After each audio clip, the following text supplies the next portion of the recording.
All right, Mario. Thank you so much for coming on the podcast, man. It's not, first of all, it's nice to see you because it's been it feels like forever. So I'm glad that you were able to do this. Thank you very much, man. I appreciate it. It's really nice to be here. Actually, I got to say that I haven't spoken to you for many many years, but you see, Look, friendship lasts yeah, forever. I mean, for the benefit of the people, for the benefit of the people listening or watching, just a little background. We met in Greece in 2006. I was working there for a very short period for a NATO-based organization. I don't know if you were still studying or if you were doing your master's or your doctorate degree. I don't know. You were highly involved. You were in the process of forging your own way, paving that way that for you to advance in the future. You've done very well. I've been following you, obviously. You've excelled into a really, really incredible and knowledgeable person, especially with what we want to speak about today. So, yeah, it's been very long. It's been very Well, long. you said too many good things. I don't know if these apply, but yeah, thank you very much, man. I They do. appreciate it. But the truth be told, we actually met through this NATO-based entity that it is there. It's the non-for-profit part of NATO. That the idea is to have more dialogue on NATO and Euro-Atlantic relation. I think has to do very much so with our discussion that we're going to have today. At the time, I was setting up my non-for-profit back then. It was Strategy International, but in fact, I was also collaborating with a center in Athens where you were working. At that time, as I said, I was just finishing my PhD. When we met, I was on roll, I think. Some years later, I found myself in different countries, continuing doing the things that I like more, which is like political analysis, international politics, and so on and so forth. A few years later, with a bit more weight on, a few more gray hair, both in Yeah, on my head and my yeah, we've all been there. Yeah, yeah, yeah. So yeah, I mean, it's really an honor to talk about those things, and it's really unfortunate that we get to talk about the events that are taking place. I think they have an impact on us on multiple levels, and I think really going to see that in the market economy soon enough. Um, and although we were hoping, at least in our generation, that things are going to be much, much more connected and more friendly wise, more business oriented and stuff, it seems that egoism has taken over again our sentiments and historical competitions do not really end. It seems that we are doomed to fight with each other multiple times for reasons that maybe make sense, maybe not, or maybe they might be articulated in a different way, as it seems what Russia does with Ukraine right now. And in the middle of this are people that don't know whether they should move, whether they should go or not. We don't even know how things are going to wake up the next day. What we do know is that it seems that good analysts and good historians repeat that again and again, that history, for some reason, has this tendency to repeat itself again and again. yeah. And I think that's what we are living now. And we're gonna talk about all those things. And again, just to go back, I've been meaning to reach out to you and to invite you on the podcast during the last maybe 2 years. Since I started this. I started this in 2019, so it's been quite a few times. I've been thinking of bringing you on. These last 2.5 years, this has been a period during which we've witnessed so much tension brewing in Europe. Whether it's the refugee crisis following the different conflicts in the Middle East, the Southeast Mediterranean issues involving Greece, Turkey, Cyprus, and there's many other issues that have happened. But the timing could not have been more appropriate now to have you on during what seems to be history in the making. After Russia called for the invasion of Ukraine. A conflict that I think the entire planet is looking at very closely, because specifically of what you said of how things in that region, both economically, geographically, and all these other issues could be impacted. So yeah, I could not be happier to have you on to discuss these recent developments in Europe, which again, it's not only between Ukraine and Russia. This has an international scope, right? It has shaken up the international political ecosystem. But before and the digital ecosystem and the digital as well, right? But just to touch a little bit up, just to get people to know you a little bit, you mentioned you founded Strategy International. It's a think tank. You're an author, and you're also an academic with a huge specialization in security and crisis management, EU and NATO affairs, strategy, security, foreign policy, and diplomacy. These are just a few of the list can go on and on. Let's start off, Mario. What exactly happened? How have we come to this point? I mean, for everyone that has studied history or that follows the political developments in Europe, after all the atrocities that happened during the last century, and that have literally shaped modern history, here we are witnessing what we thought would never occur, right? A major power invading Europe. Actually, I'm going to tell you something that I witnessed back in 2014. I don't know if I ever told you that, but I had visited Mariupol, Donetsk, and Luhansk just a few months before the war erupted with separatists, and funnily enough, until that moment, because my PhD was about NATO Russia, and within I had three scenarios, three development, as I called scenarios, because I was trying to figure out what the strategic concept of NATO would be by 2020 or by 2030, and what would happen in terms of NATO. And the following case scenarios came. Scenario one being that NATO would actually fade away due to the fact that it would not be useful any longer with regards to security, strategy, and because counterterrorism activities were happening all over the world. The collaboration between NATO, Russia, the US, and stuff in counterterrorism was absolutely going great, namely in Central Asia against the Taliban and so on and so forth. So NATO would probably fade away eventually, or NATO, as a second scenario, would become again an interlocutor of peace in the European or Eurasian continent, considering two things: that eventually Russia would find a reason for a battling situation, whether this would be in the Balkans or whether this would be in the region around Ukraine or in Ukraine itself. And that was quite interesting. And the third part was that eventually NATO would have to go probably global, considering the challenges that China would actually showcase through Russia. Now, here's the funny story. My PhD was completed in 2008, and that book came out in 2010, and so on and so forth. And unfortunately, I was kind of right about scenario two, probably going to scenario three, because somehow Russia has sustained its continuous unlawful invasion and war with some finances. So it seems that China has a very big thing to behind it. Nevertheless, I also followed up the fact that because of the PhD, things became much more interesting. And although my PhD was primarily based in 14 countries, so I had to travel in 14 countries. And at that time, I was also working in different government positions, and I had different affiliations, if you want, with regards to NATO. I was at the NATO Defense College, and I graduated from this program that we were traveling around. So I was spending half of the day doing my work, and the other half I was doing my research. One of the things that I figured out is that I had to travel to Ukraine. So when I traveled to Ukraine, I saw two major things. Number one being that Ukraine is huge as a country. It's huge. If we believe, Russia is 1/8 of the world's land. Okay, so it's the biggest country in the world at this point. However, Ukraine is also big. It's about 6 times Belgium, right?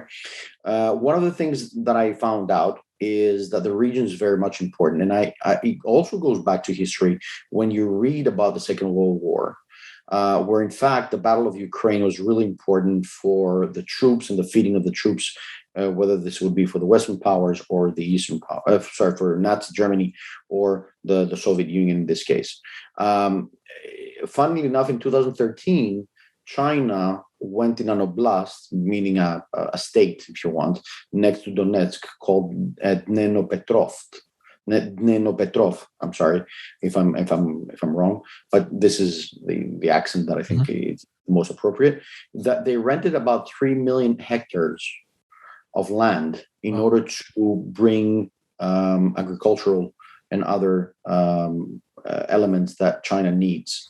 So from that point on, it was very much evident and clear that the eastern part of Ukraine, that the one that I lived, whether this was in Mariupol or the city of Donetsk or Luhansk, where I went, and so on and so forth, which was really poor, was somehow put in jeopardy because on the one hand, the Chinese had the front row seats where they were utilized the first eastern parts, if you want, of Ukraine, and the far eastern parts, which are very historical to the Greek Americans, to the Greeks as well, and to the indigenous Greeks actually are there, which are Ukrainians, but nevertheless Greeks. It actually showed that things were not actually going right. There was no development. There was no actual progress. You could see real estate, but it was not reflective towards the salaries and towards the opportunities. There was and is a big issue with cancer due to the nuclear blast that happened in 1985. And there's actually a big hospital for cancer there, as well as and I visited those areas, and I want to see by myself what exactly is going. And there I figured out also that there are a lot of different people believing in the following. Whether they are pro-Russian or they're pro-Ukrainian, they're Russophones or Russophile friends, or they believe that the two should unite, not in terms of the ECSSR, but rather the history that dates back centuries that talks about the Kievan Rus. The Kievan Rus for the Russians are basically Russians are the continuation of the Kievan Rus, but for the Kievan Rus for Kiev are the true. We might call it now Russian, but the true element of these Slavic tribes. They're Ukrainian, obviously, but this mentality behind it lasted for many years, and the competition was also there. Now we're not talking about Tsarist Russia, but we're talking about USSR. It was no coincidence that Vladimir Putin, president of Russia, actually utilized the history of the USSR. That he spoke for about an hour and a half, like Brezhnev did, trying to convince people of historical values towards the interest of Russia to Ukraine, rather than only Donetsk and Luhansk, and the power efficiency that Russia has on Ukraine due to cultural, religious, and other ties. In fact, in a post-Soviet world, a lot of countries still speak Russian. Ukraine is one of them. And they speak Russian because it was a trade language. It was a cultural language. It is a very important language with regards to history, to culture, to what it offered, if you want, to the Eurasian region. But what was never answered, at least in European understanding, values, and terms, is whether Russia was actually European power or not. And because it is not a power which is European, because it always played the role of, USSR, big global power, competitive power to the United States, and so on and so forth. It seems that Russia is and will always be in a disadvantaged position where the unification of countries around the European Union or NATO would seem like a threat, not only to the viability of their security, national security, if you want to call it like that, but also in the viability of their culture. They're afraid culturally, not only geopolitically. And although Russia reads the world in a geopolitical terminology, which I also think that the West does not read Russia well, we have the tendency to believe now in the 21st century, 22 years inside the 21st century, that Russia is still the enemy. And because of that, and because you have a politician who was not born a civilian, but was born and raised under communist regime and was taught to believe that everything is a spy game, he believes that this is a time for Russia to fight back. It's interesting that you're taking it here, because I wanted to ask you if it's possible to see this conflict on both sides, right? I mean, most of the media, if not the majority of them, have sort of adopted a pro-Ukraine aspect. Russia is the enemy. How could they do it? How could they, uncalled for, regarding the invasion? But let's see if it's possible to look at this from both perspectives. Obviously, the Ukrainian side, I think pretty much everybody understands it. Former Soviet republic, a country that has been attempting for years to create its own path and to dissociate from, the links that it once had with Russia. A fearful country, especially in recent years, of becoming a satellite Russian state like Belarus, for example. And faced with all these fears, it's a country also that has been struggling to find its place either in the EU or in NATO or even both. I think that's pretty much the global understanding from that position. On the other side, however, if we can, and I want to bounce off what you just said to try and understand the position from Russia, and I've been following a lot and listening to a lot of commentary and analyses, and strangely enough, a lot of these seem to be coming out of the US, which is something that nobody would have expected, that it seems that Russia here is the victim. It's a victim of a constant aggression from the West, a victim of NATO's constant efforts to expand and to militarize the easternmost countries in Europe. And faced with this aggression, they decided that this was the last straw. This was the line that was crossed, like Putin said in his statement last week, and that pretty much forced them to react. Do you see any validity in these positions or in these arguments? By trying to connect what I was saying before with your first question and second question, I'm sorry. Let me say the following. In 2009 and then 2011, Russia asked Ukraine to renew and increase its presence of the Russian fleet in Crimea. That was the first two times where they were rejected because Ukraine basically pulled out both Euro-Atlantic, if you want, flags. Number two, 2007, earlier with Georgia. Georgia was having and still has the NATO-Georgia Committee, whereas NATO has the NATO-Russia Council and the NATO-Ukraine Council. In the committee, there was an attempt to make it a council, to make it a pathway to entrance. Mm-hmm. And at that moment, Russia attacked Georgia. If you remember, they literally almost, made it to Tbilisi. And at that moment, they said, well, we're going to show you how it's done. And if you remember some atrocities that were taking place, and the Russian soldiers were saying, oh, this is how NATO military camps are, and this is how they are, and this and that. And they just withdrew later on throughout the next months to come. Nevertheless, so you have three things. So in 2014, you have the eruption of Luhansk and Donetsk. And from 2014, in 2016, you have the remilitarization with new technology weaponry of Russia, which, by the way, we have not seen just yet in the Ukrainian invasion, unlawful invasion. But then what happened? He made a very interesting scenario. So he played with the international law book.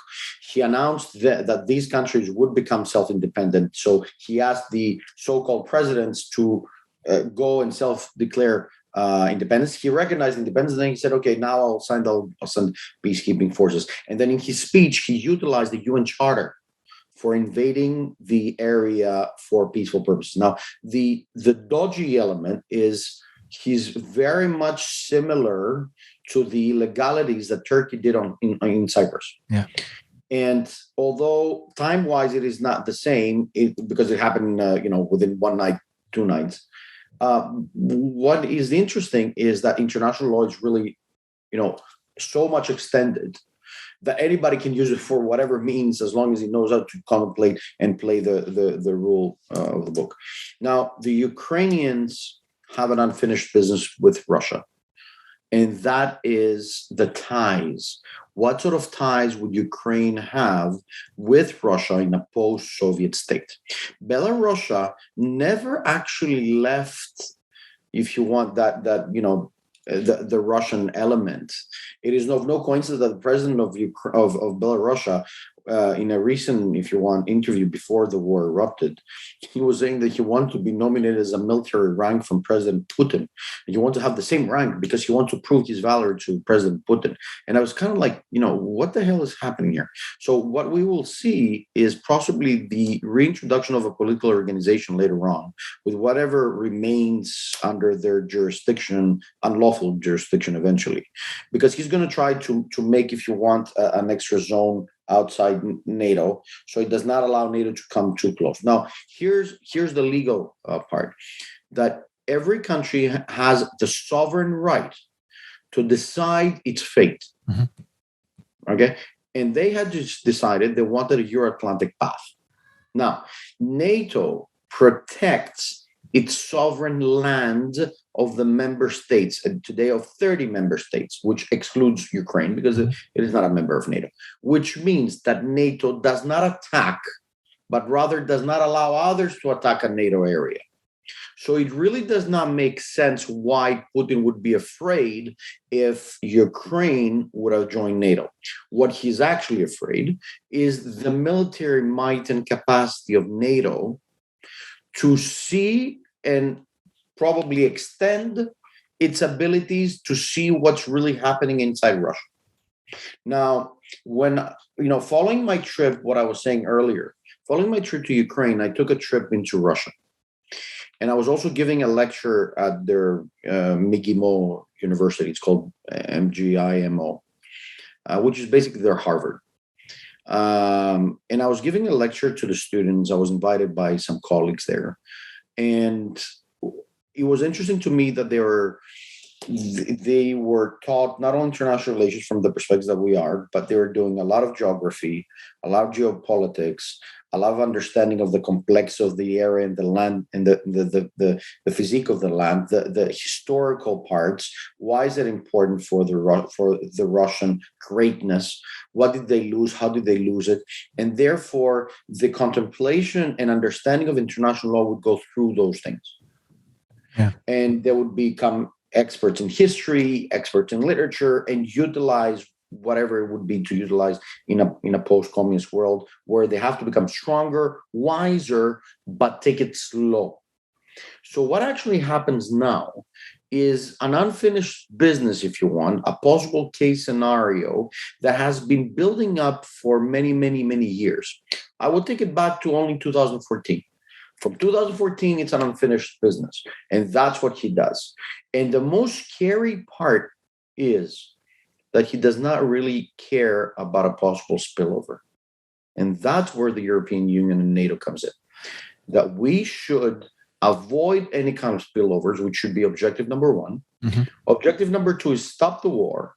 And number three, help Ukraine reshape itself and come to the Westernized values, which should be very clear. However, by also helping out Russia to come back to the European values, the Tsarist Russia values, maybe not even the communist values or so on and so forth. It is obvious that socialism in the way that is contemplated from the Russian point of view, or oligarchy, if you want to call it, social style, is over and done. It cannot be accepted in 2022. Right.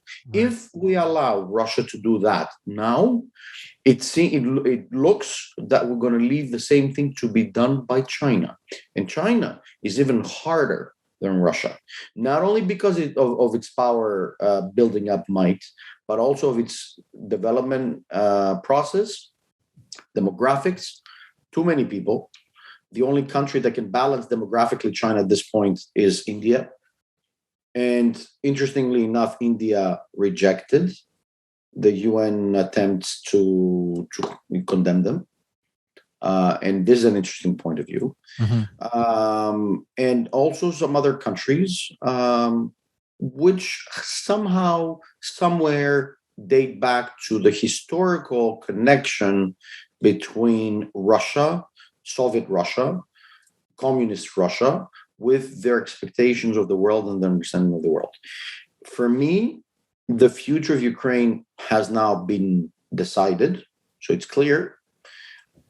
I do not know at which part will we see Ukraine. Will we see Ukraine as it is, or will Ukraine be divided as an area? I know it's invaded. I know it's unlawfully invaded, but I'm not talking about Donetsk and Luhansk, but I'm talking about a greater proportion. And that's why I compared it somehow to Cyprus, because Cyprus has this special case that the whole island is part of the European Union, but then again, it has a frozen conflict that is yet to be solved about the future of unification of Cyprus itself.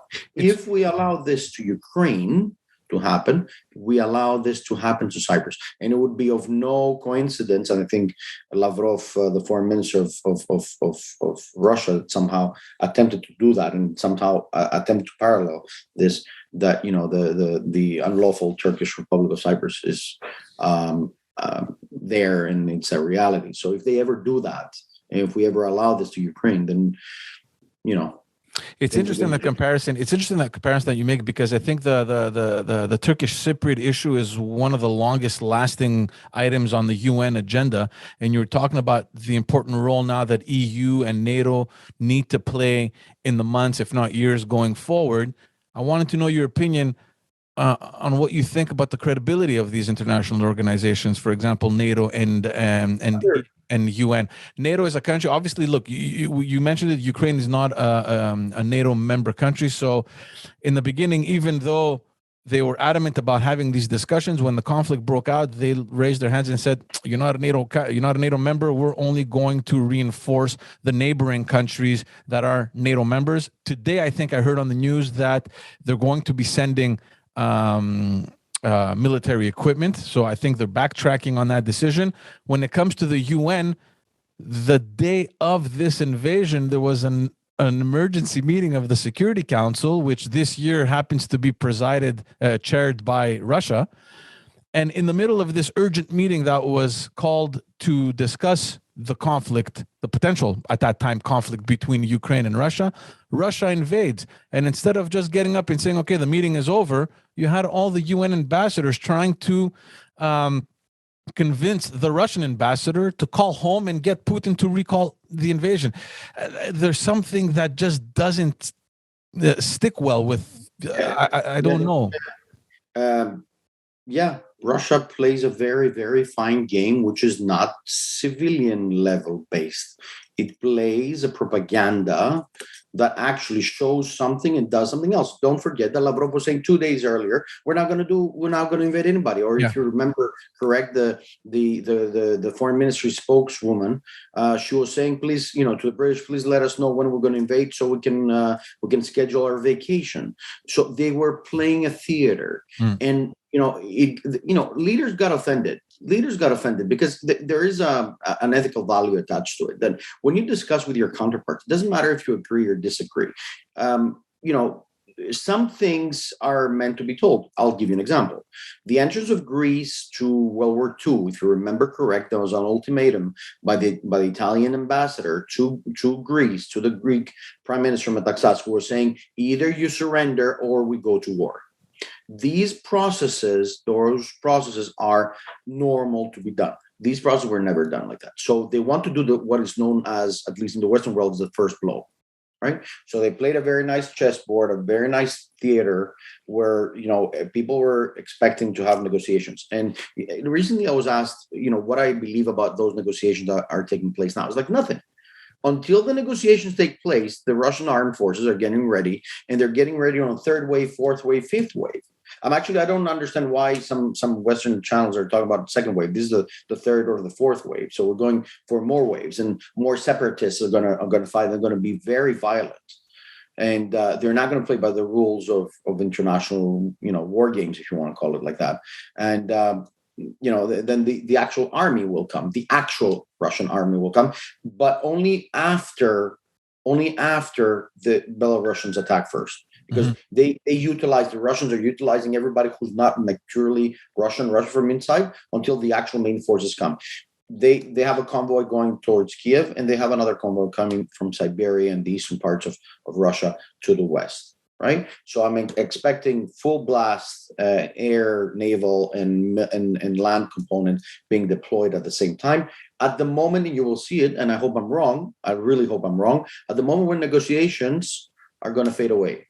And they're not going to be in, one side we're going to choose the other one. And already we're going for a third round of conversations and fourth and whatever, but there's not going to be any kind of solution. That I was clear for that. Now, go ahead. Yeah. In terms of the EU and NATO, I'm going to be very short on this. I'm going to say what I've been saying since day one.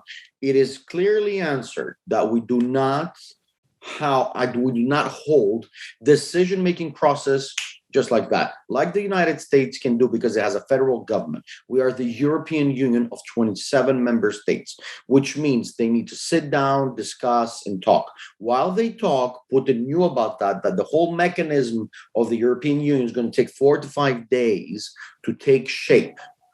And once they do that, only then they will be able to do some kind of reaction. NATO has its military composition and its committee. And, they met, the ambassadorial level met, high level, leaders met on video call. But decision-making is really important, which means we need a new European architecture, exactly like President Macron said, for the simple reason that the European architecture should include rules of engagement, first blow, what constitutes defense, what sort of means and methods do we use, and not only deployment in the borderline. Sometimes we need to do out of area operation. Unfortunately, for the Europeans, of the actual true international law regulations, the bombing, if you want, inside Serbia and Kosovo in 1999 created a predecessing legal case that actually proven that we should be careful until there is a resolution by the United Nations Security Council that will allow NATO to be involved. And there will never be a Security Council resolution so far as you have Russia and China involved. Sure. And that's why for the last 10 years, not even now, the United Nations has been trying to engage into a constant discussion of what do we constitute as a Security Council, who takes decision, because for the last 50 plus years, whatever Russia and China says, they agree, and the rest of the world may disagree in some instances. It is very few times that there was an actual decision which will allow eventually NATO to get involved, which would automatically, due to the Kosovo case, create an unlawful deployment of this. The only thing that, if you want, has a window of opportunity, but again, I think it does need a UN Council resolution, again, in this one. If you remember in Libya, the no-fly zone, that was actually a mission done by NATO as well. Somehow it can be found that, or they go unlawful because anyways, Putin has been utilizing and, stretching the international law as much as he can by declaring that if Ukrainians continue to be thrown away, then we're talking about ethnic cleansing, and probably Greek Ukrainian in southeast Ukraine. The more they die, the more cleansing is taking place, finding an opportunity to be involved as European or Euro-Atlantic areas. And just to complete my sentence in this one, it is of no coincidence that President Macron of France translated his Twitter in Greek saying that we will not allow this to Greeks to happen. And that for me was kind of like, why did he translate this in Greek at this point? He's not talking only to the Greeks, he's talking to the Europeans. So it seems that there is something there. We need a new European architecture, and we also need to define our role individually, but also collectively. So speaking of the credibility of these international organizations now, speaking of Europe, do you think that the EU is a better catalyst for some sort of peace or security for the Ukraine? I know that there are some countries that have been pressuring for an urgent accession of Ukraine into the European Union. I'm not so sure how that happens, because I know there's 30 or 35 chapters that need to be completed in terms of the criteria. So I'm not sure how that would work. But yeah, for you, do you think that would be a better route? For security purposes, the rest can come second, because anyways, at this point, everybody knows that Ukraine's economy is in ruins. It already asked for the IMF to be financed, not to sustain its economy, but rather to sustain the war. So it needs reconstruction. However, I also concur that we should do a fast track. I think I was one of the first people when I started doing interviews in the media, saying that one of the solutions are that Ukraine might apply for EU and NATO fast track entrance. NATO becomes a bit more difficult at this point, although the Ukrainian parliament had decided by a large majority to make an application for NATO, but that will make the Russians even more furious. So we have to be careful on the possible reaction. But the EU, the President Zelensky already signed the wish, if you want, in the request. But I think a fast track, at least in the European Union, would guarantee that whatever happens. Yeah, how would that then impact the relations? I mean, obviously the relations are already impacted with what happened. But 145 countries already in the United Nations condemned Russia, and one country after the other, including private businesses, are making sure that Russia does not enable itself to trade outside the country. I mean, it's fascinating. It's fascinating to me to see how all these things happen almost in unity, which is unprecedented, to see all these decisions taken collectively by so many countries. I mean, even to the point where neutral countries such as Switzerland, Sweden, and Finland came out of that neutral status to condemn Russia. Switzerland, Sweden, and Finland have an interest because they're bordering Russia. Mm-hmm. They also become part of NATO. They also believe that their national security lays at hand with regard to the instability of the Russian foreign policy exposure lately. Other global powers believe that Russia is really unstable at this point, so they cannot read them, so they cannot even believe them. If somebody speaks about, Lavrov was talking about human rights, and 3/4 of the representatives actually took off and left. But about Switzerland, I think it becomes a bit more complicated because in history, what I've read is that Switzerland actually was financing a lot of things during World War II. A lot of things, wars in financing in the sense. I'm sorry, I take it back. Not financing war, but rather utilizing loans to make gold to sustain people's wishes to make war. Yeah. So Switzerland was neutral in some ways, but it was not. And you can ask the Jewish people about that, because when the Second World War ended, they turned into Switzerland's bank accounts in order to find out a lot of names and lists and people that actually use that. So it's not exactly they were neutral, but they were not neutral, but they were neutral. They were neutral, politically they were neutral. Politically, they were not financially neutral. Yeah. So somehow they used to win. Now there are new center point of financial command, which can actually, if you want, co-finance or finance or exchange or keep the gold and so on and so forth. And if you trace back how Russia has been dealing over the last years, you would see that the gold of Russia has increased. The dependence on the US dollar has decreased. The exchange rate mechanism has been already the euro currency instead of the dollar, but this has been a long time ago. But then again, the way that the treatment that Russia does was showing more discontinuation of relations, at least financial, to others, which means that somebody's co-financing or helping or supporting this war. Mm-hmm. Now, interestingly enough, there's another country that's been doing that, moving the gold from Fort Knox to other countries, and that is Turkey, and has been doing it for a long time. And then again, we saw what was happening in Syria, how easily engaged Erdogan got with this kind of rhetoric. He became a populist. And mind you here that while Ukraine takes place, Turkey is bombarding the Diyarbakir in East Turkey, Kurdish area by majority.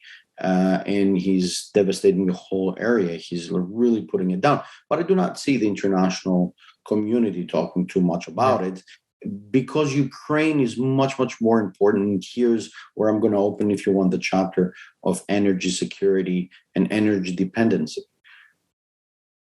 And at this point, I'm going to say that it was announced that Germany will go by 2030 by 76%.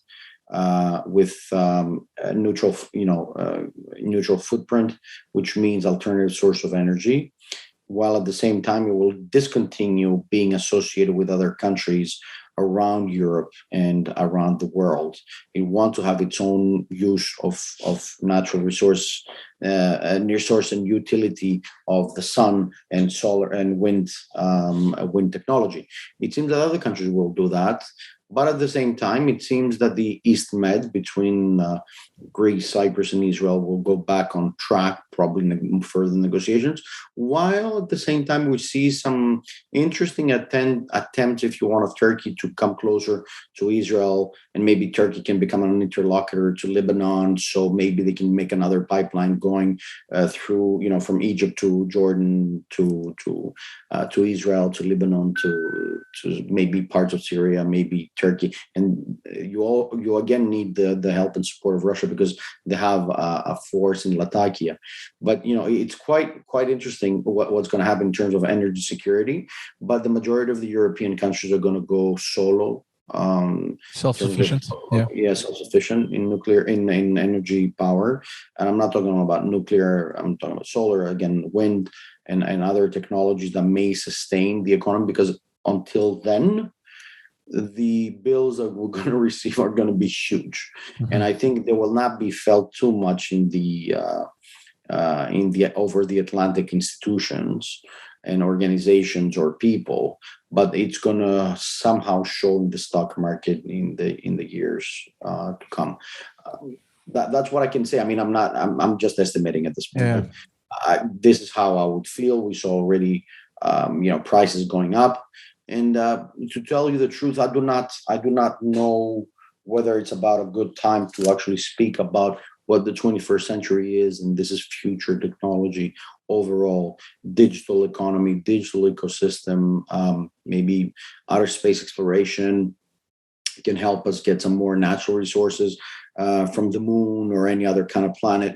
Everything is really like taking shape somehow. But if we were to make what Friedman did for the next 100 years, this is what I would foresee. Let me ask you another question.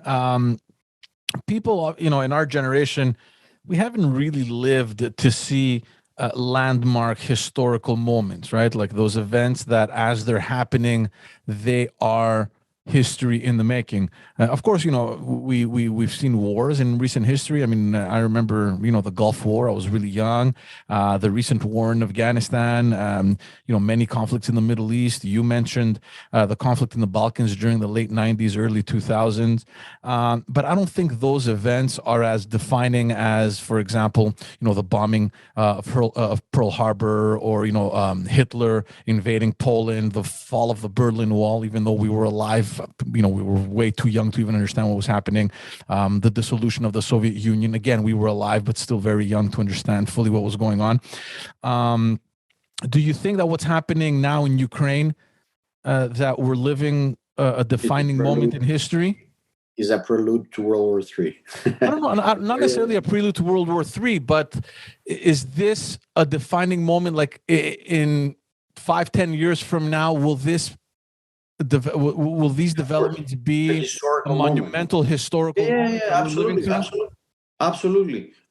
Because again, of the importance of Ukraine as a land, as an area, as an energy hub, or a transport of energy, if you want to call it, or because of natural resources. If you check how many natural resources can Ukraine deal with, it can be self-sustained by itself. I mean, and the Russians would never allow that. The Europeans would never allow that. But the Europeans would never go to war, whereas the Russians would. Yeah, and they did. My fear, again, is what I said in the beginning, is the spillover. And the spillover, the more the war continues, the more clearer it becomes. Now, if Ukraine manages to split into two, let's say, then other regions are going to utilize this opportunity, same that the Russians did. Balkans is an unfinished business. We have Western Balkans countries that need to join the EU and NATO, and that's another issue. We have countries that are neutral at this point, such as Serbia, for example. It wants to play a more global role in business, but it wants to do business also with Russia. But it's obviously against the war. Things in Central Asia did not really end into something. You still have the Taliban, and more than ever now they control Afghanistan. And Afghanistan is a passage also. Syria is unfinished business. Iraq, northern Iraq, the Kurdish question is an unfinished business. Turkey, although it plays its role in this period of time, is also fearful of this the spillover. Why? Because although Turkey wants to play a pivotal role, it also knows that Russia can have the capacity to export this into Turkey for a multiplicity of reasons, starting with the Montreal Treaty. So if they say to the Russian fleet, we'll stop you. So they have no other choice to pass if they pass through the Straits of Constantinople. This is another issue. Transnistria in Moldova is an issue. Abkhazia in Georgia is an issue still. Very smaller, a lot smaller, but still there. Chechnya is stable, and now they have a case study with Chechnya, because Chechnya and Grozny, which is the most deadly fights taking place over in the post-Soviet era, is now being rebuilt in a very capitalistic and oligarchic way, which basically is the case study for Putin, saying, "Oh, look, we'll destroy the whole country, but we'll rebuild it. Look at this, how it's done." And it's done with investments from different countries. So the West is fearful that the current state of affairs and borders are going to change. The eastern part, meaning Russia, is fearful that if it doesn't, then Russia's role will fade away as well, like, in case that NATO's role is fading away. What you now have is you have the next Cold War for the next, let's say, 10, 20, 30 years to come. You've got a very clear role for NATO to take place and take shape on, and will take very, very, slow pace movements in order to restore some kind of tension, if you want, or respect to each other's fate. So there's a momentum that needs to be built, and it's not going to build, not before the European structure is there in place. The Americans have also to show us the role that they want to play in the Middle East or in Central, Eastern Europe or Eurasia region, because it seems that the United States is also, on the one hand, withdrawing or reshaping, you can call it like that. Latin America is an issue because there's a lot of support towards Russia still, especially former, USSR style support. And I think we will see some kind of, reemergence. I mean, you still have Venezuela and all these things, but this will reemerge somehow. In Africa, another big place of competition is there. And now for extra fun, you've got also countries like Turkey trying to be involved into this in a much more institutional way, rather than people of government or, business to business entities. The Arab world, the Gulf world has also a very big saying into this, because the Gulf has now emerged to be, if you want, a lot of opportunity, especially for regions around that are either reshaped or undershaped by war, and therefore people migrate there and invest and do, or large corporations, West and East, just go there. So they somehow try to become interlocutors of peace through business. And if you see like the rules of business in Saudi Arabia or in the UAE, you will see the rules of business that are trying to balance things around. That's why we see a new Switzerland maybe in the making there. So there is a lot of geographical changes that will pinpoint to the Ukrainian case as being the crossroads for the new architecture, new alliances, new. I'll leave it at that. New alliance to be shaped in an era of hybrid threats, and therefore requiring what I call in my theories hybrid alliances, which means that alliances are shaped by interest in a regional perspective rather than global in a short period of time, that based on that result, then you contemplate on a larger period of time. Interesting. We've seen this with multilateral or trilateral alliances in the region of East Med taking shape. Now we'll see in a more extended value, where every 2, 3, 4, 5 years, an evaluation has been done in order to see how alliances go or change. Well, let's look at Ukraine specifically. They're putting up a resistance that very few people actually predicted. Very few actually know how to explain it. Do you think Russia underestimated the Ukraine? I believe that the Ukrainians have a very they're very proud people, and I saw that in when I was there. They're very proud. They have a glorious history as well, local and regional and national. So yeah, of course, why not? But I also believe that the Russians have not yet shown us their full capability and capacities. I am yet to see the weapons that they said that they are embracing their military might with. So how far do you think? How far do you think? A modernization of military that I have not seen yet. I mean, Nobody has seen it, and that's the question. So everyone is wondering, where are they? And it also feels that everything that is happening, it feels as though Russia is always kind of a step behind. There are a lot of reports that I'm reading and some analyses that are suggesting that there may be a mole in the high-ranking spheres close to Putin that is collaborating with the Western intelligence services. I don't know how valid that is, but in any case, I agree with you that maybe we haven't seen Russia's full might. If there is a mole, then I think they know about this mole, and they give them all the false information in order to disinform the West. I mean, we should not underestimate the enemy in this case. So how far do you think Russia is prepared to escalate this conflict? Do you think that there's I would be concerned if, I mean, until now Putin said he would not have cut the flow of gas or petrol to Europe through the existing pipelines, excluding Nord Stream 2, because it's canceled now. So even the company has has filed bankruptcy in Switzerland. But the interesting part is that he put his nuclear military in high level preparedness. Mm-hmm. But then again, it gives flow of gas and petrol. I would be concerned if he stops flow of gas and petrol at the moment and then continues to be in a full range scale of nuclear. But if he does this, then we have no reason to wait for any longer.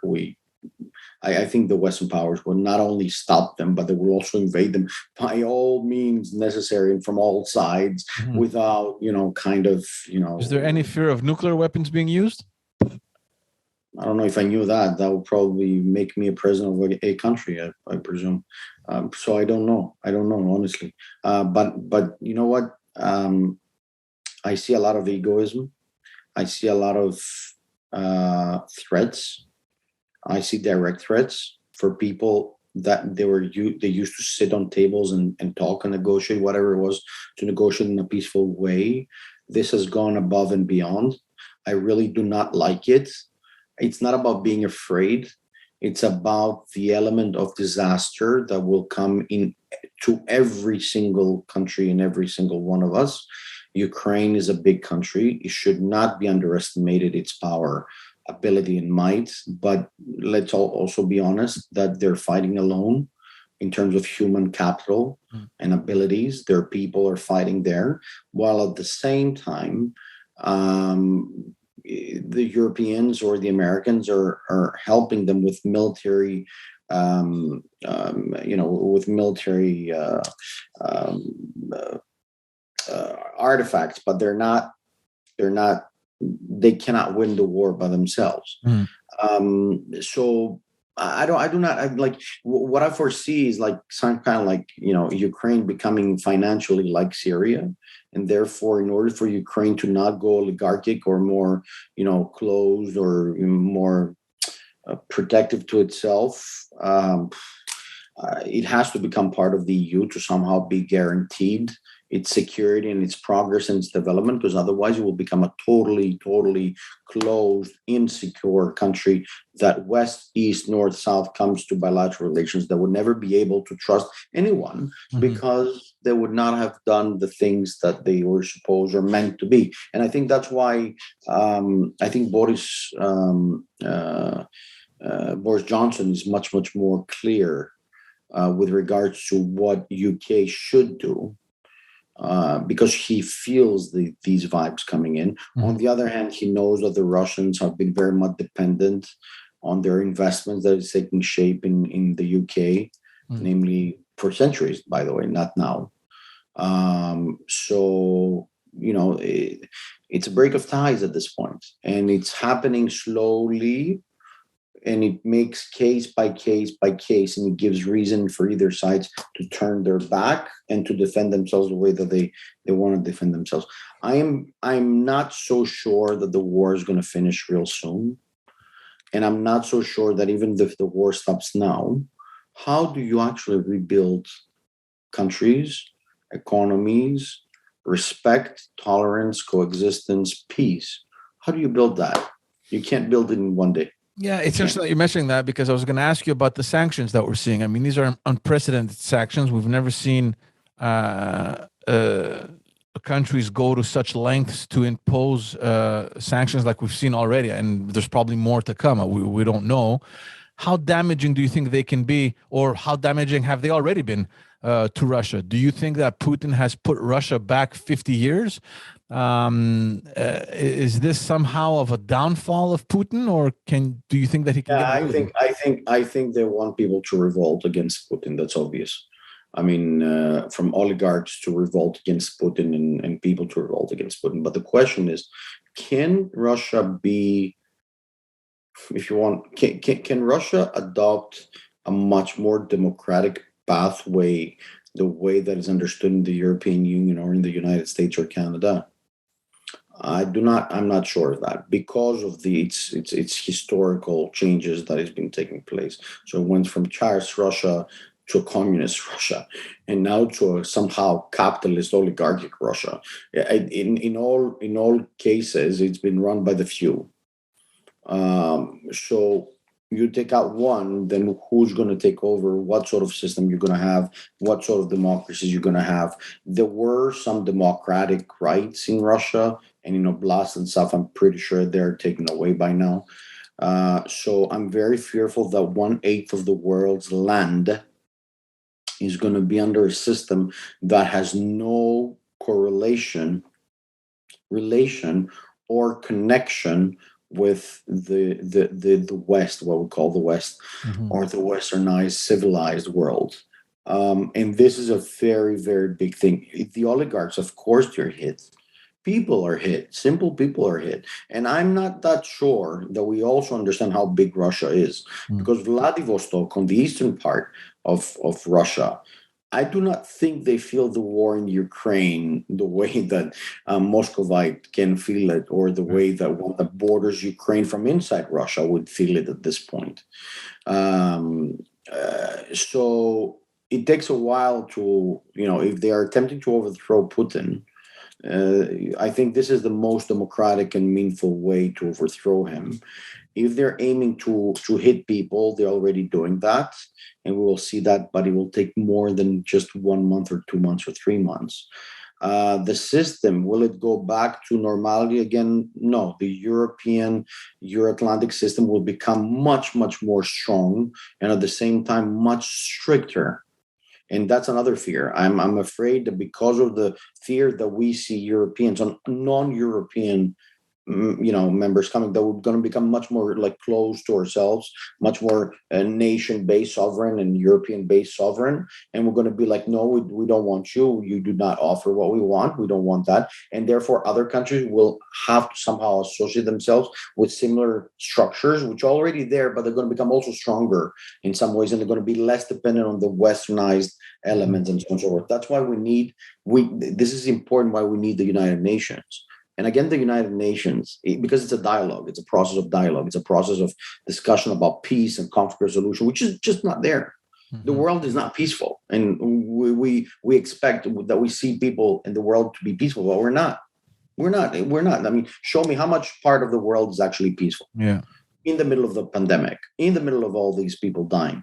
How many cases have we solved with regard to, climate change and natural disasters and health issues and health security? So there are a lot of things that we need to talk about. And I think that still, I believe that although we have NATO and the EU for the Euro-Atlantic region and the region itself, and you have the American institutions for, ease of trade and legal issues and so on and so forth, we still need the United Nations to make a global discussion to actually check out what does peace mean, how can it be achieved, what is international law, how can it be achieved, what sort of system of rule are we going to have, and under which conditions the non-democratic rule that, we're not perfect, but then again, this is a democracy and this is the best rule that we can have. How can non-democracies be ruled, and how much can we tolerate of a possible future invasion? Because as I said, other countries may take this role. I mean, don't forget that North Korea, with former President Trump, North Korea was on an imminent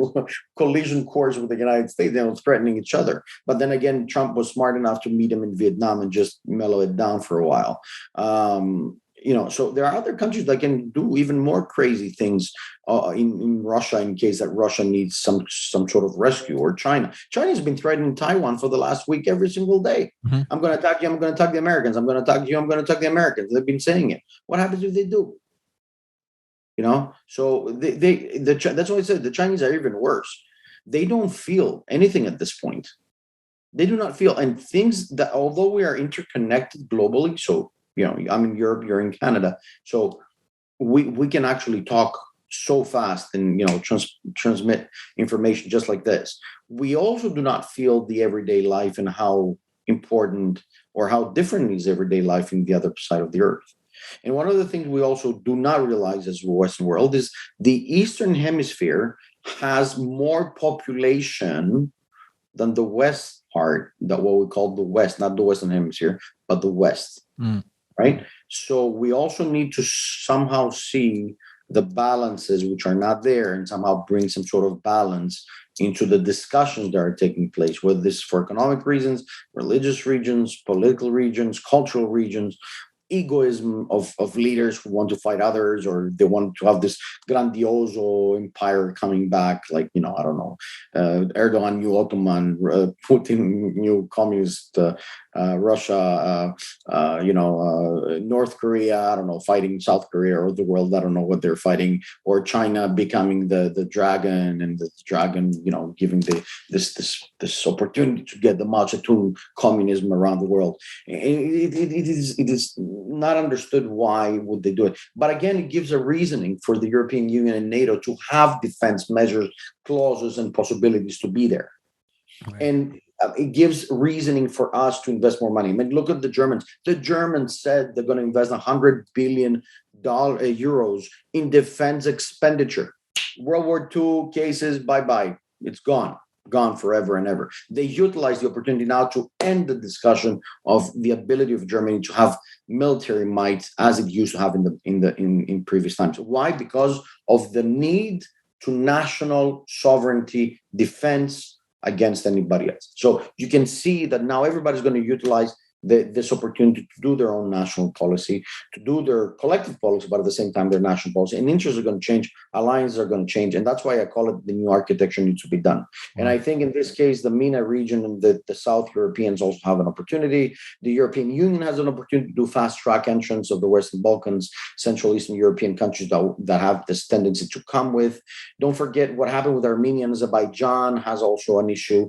Armenia was having a defense pact with Russia and Iran, because if you see their neighbors, they're both neighbors, but nobody got involved because at some point Armenia put the European flag or the Euro-Atlantic flag. There is another gift that the Russians did to the Armenians. And goes on and on and on. Last question for you, Mario.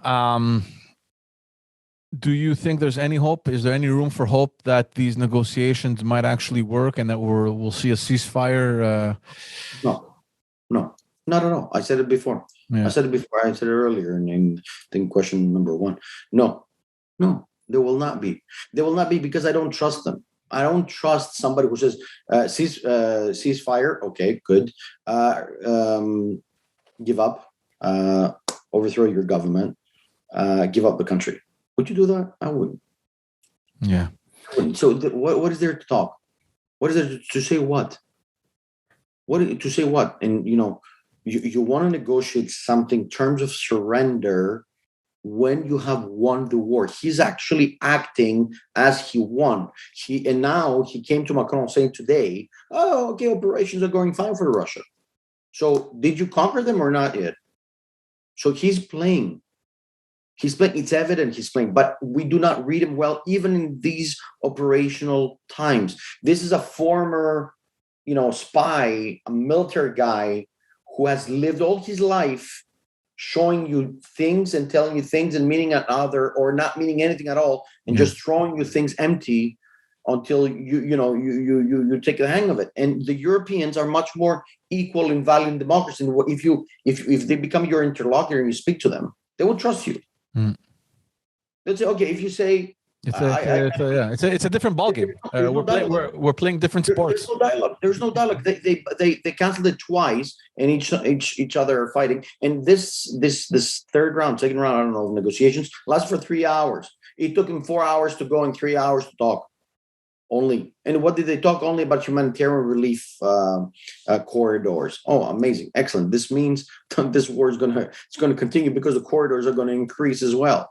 And the dead people are going to increase as well. My only hope is that some leader, and I honestly mean it for this case, maybe some leader, some European or I don't know, some other leader can actually take the plane, fly over to Ukraine, to a battle area.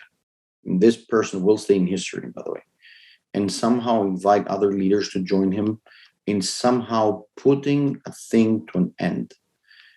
Knowing the stakes, life stakes, first of all, but also knowing that if somebody hurts them, then there will be an all-open war. It's an issue of leadership at this point. So if we really want to bypass the methodology that is done, somebody has to go there now.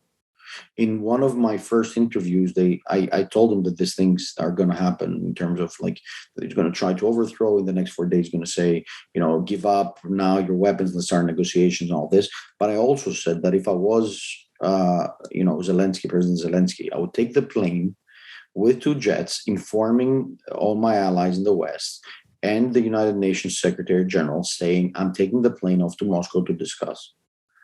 And it's a method of impression. It's a game of impression at this point. But he would land. They would not put him down. They would not kill him. He would have to show some sort of sacrifice in terms of, what do you want? What do you want to conquer? I'm here. Okay, what do you want? What do you want? You want to catch me? You want to kill me? What do you want to do? He's a president of the whole Ukraine, and Putin will not stop unless he actually does this. But if somebody does preemptively a psychological move, if you want, then this becomes more complicated for Putin, which is something that he cannot deal with. He actually expects the West to attack. He actually expects and wants the West to attack. And I think also the West knows about that. So he can prove his validity of argument. beginning. That's why he did all this big speech of, not really clear why he did it, but he did it because the Russians are learned to do that. So if you go against the flow of history and you prove historically that they're wrong, then the Russians are going to go against Putin. And until now, he's trying to win the hearts and minds of the people by saying, look, they're doing this to us. And that's why he's playing the propaganda war. Mm-hmm. He's showing different things on TV. And RT has been using this forever and ever again. Like you put CNN and RT, one in the same story, they would show black and white, literally. Two different stories, same topic. And they would result to do different things. So you really don't know what it is. I mean, I received the picture of soldiers, Ukrainian soldiers somewhere, or Russian soldiers. This is the problem, being surrendered. And I got two people tweeting, one Russian, one Ukrainian, saying Ukrainian surrendered, no Russian surrendered. Yeah. So which one's right? Yeah. You understand? So this is where we are. Hybrid threats, hybrid threats. Mario, I've taken up a lot of your time, buddy. Thank you so much for doing this. I really appreciate your time. Your knowledge, I'm convinced, will bring a lot of value to all the listeners and to everyone that is watching this on YouTube. Be well, my friend. Thank you so much. I appreciate it, and I hope that we talk soon.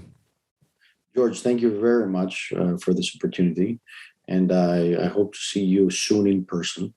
And I really hope you continue to do what you're doing right now, because it's really interesting and important. And it gives an opportunity for just two simple civilians to share, if you want, their knowledge and information. I know you know plenty of things as well, and you have done your own path in Canada, and you have gotten the share of political affairs as well, and you know how decisions are taken, how advising takes place. We need people like you. We need people for the future in the global arena as well. We're much more interconnected than ever before, and that is very clear. But unfortunately, it seems that not all of us share the same willingness to be in a much greater and safer and very futuristic, if you want, world where we get to explore the opportunities of this Earth or other planets or something like that. It seems that people are craving for war. So this is very unfortunate. And I really hope that when I was reading history, we will never have to repeat ourselves in these historical terms. So what you're doing is really a blessing in a lot of ways, because it gives the opportunity to people like me to say a few things in conjunction with what you say, and give us the honor to say out loud. And I really hope that you continue with that. And with this said, thank you very much from Europe. Take care, buddy. Thank you. Thanks, George. Thanks.